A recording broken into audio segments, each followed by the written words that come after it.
Не е ова порачка од Али Ахмети.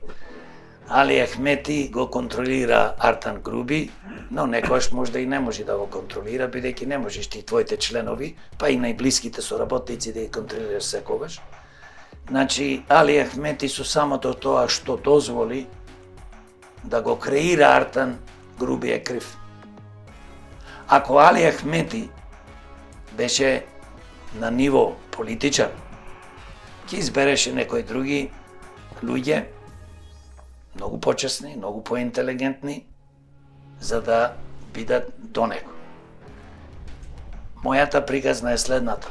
Не е моја да кажувам дали Али Ахмет е вмешан во ова или не.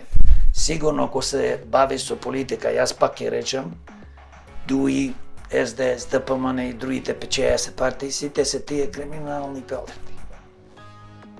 Зошто се криминални? Па нон-стоп се крадева луѓе. Нон-стоп произведуваат во елитата нивна политичари кои што еве, конкретниот случај со Артан Груби.